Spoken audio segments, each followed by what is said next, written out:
we know this is no longer a Texas issue, regardless of what happens. We are the Armed Attorneys. Today we're talking about a critical update on a Texas constitutional carry case that is making its way up to the Fifth Circuit Court of Appeals. Now, this has wide-reaching implications, not just for the state of Texas, so you're going to want to stay tuned. But before we begin, show your support for the Second Amendment by hitting that like button. You may have seen us talk about this in a previous video. Essentially, what we have is the state of Texas being told that the way that the state has implemented constitutional carry is unconstitutional, specifically as applied to 18 to 20-year-olds who want to carry under constitutional carry. There's no constitutional carry for those people in Texas. They also, generally speaking, can't get handgun licenses in Texas. So on August 25th of 2022, we have a federal judge appointed by Donald Trump, whose name is Mark Pittman, who has authored this fantastic opinion about why this age restriction does not pass the New York State Pistol and Rifle versus Bruin standard for Second Amendment infringement. Fantastic. Except now the state of Texas has said, we don't want this ruling to go into effect. It would have gone into effect within days of the state of Texas appealing. We don't want the 18, 20-year-olds to carry. We think that the judge made a bad choice. We're going to see what the Fifth Circuit has to say. Richard, what do you think the Fifth Circuit is going to say? Yeah, I think the government is going to have their work cut out for them because we are now under the New York State Rifle and Pistol Association v. Bruin standard, which says, hey, is this conduct regulated by the Second Amendment? If so, we look at the text of the amendment informed by history and tradition. And did the government regulate that conduct in 1791 when the amendment was adopted? And so thankfully, this judge did a great job in laying out the historical background and analysis and maybe where the government might be able to regulate, and came to the conclusion that, hey, the restriction on carrying handguns outside of the home for self-defense for 18, 19, and 20-year-olds, that was an infringement on the Second Amendment, and the government could not find or analogize an area of law where they would be allowed to regulate this. Now, the state of Texas's position on this is, hey, the regulation of age restrictions on the carrying of firearms in the state of Texas, this is a long-standing tradition.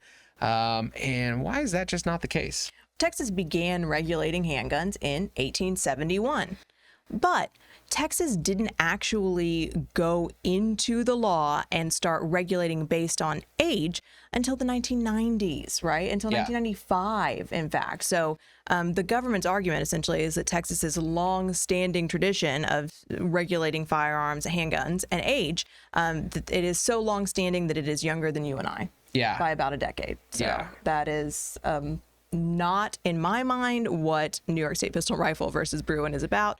I can't see the Fifth Circuit agreeing with that position, but I've been wrong before. But I think we should talk about why is it important for lots of people that the state of Texas has now made this move. Kind of the image that I have in my head is, you see it in cartoons where there's maybe a leak in a dam, and a character goes over and sticks their finger in the dam to try to prevent a leak, and it causes too much pressure on the entire dam and the dam breaks.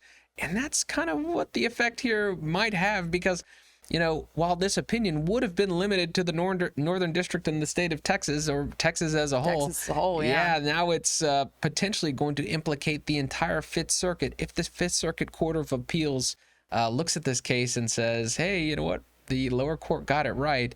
What are the different kind of paths that the case could take from the Fifth Circuit?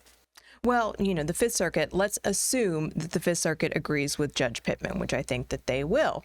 Then, they could say, look, everything under Fifth Circuit jurisdiction now, you must allow 18 to 20-year-olds an avenue to carry, whether it be constitutional carry, whether it be permitless open, whether it be you let them get licenses. They must have some avenue to carry, which I think is most likely. After that, though, and this is what is, I think, interesting, is that the state of Texas and the government could choose to appeal that once more up to the Supreme Court. And if the Supreme Court then agrees, then we have potentially the entire country who has gained rights, right? Or at least had their rights no longer infringed, right, to carry between the ages of 18 and 20. Now, of course, the Supreme Court could also, this is a different path. So let's say, because whatever happens at the Fifth Circuit, somebody's going to appeal it. The Supreme Court could also decline to review it, which means the Fifth Circuit opinion would stand. It would still really only affect the Fifth Circuit, so that's also possible. But essentially we know that now, because the appeal has been filed, or has been noticed, we know this is no longer a Texas issue, regardless of what happens, which is very interesting, particularly considering that this is a losing appeal, I think, from the state of Texas. I feel like this is kind of a win-win situation, although, litigation never moves as fast as any of us would want it to. But I think this case is a great example of all of the cases that are on the chopping block and, what we call kind of the 2A aftershock after the New York State Rifle and Pistol Association v. Bruin case. And we see a lot of Second Amendment infringements on the chopping block. I mean, just a sampling of these things: assault weapons bans, high capacity magazine bans, and license restrictions and permits to carry restrictions that would say, hey, you know what, we're not going to grant you a license or permit to carry. There's a ton of cases on the chopping block, and this is just one of them.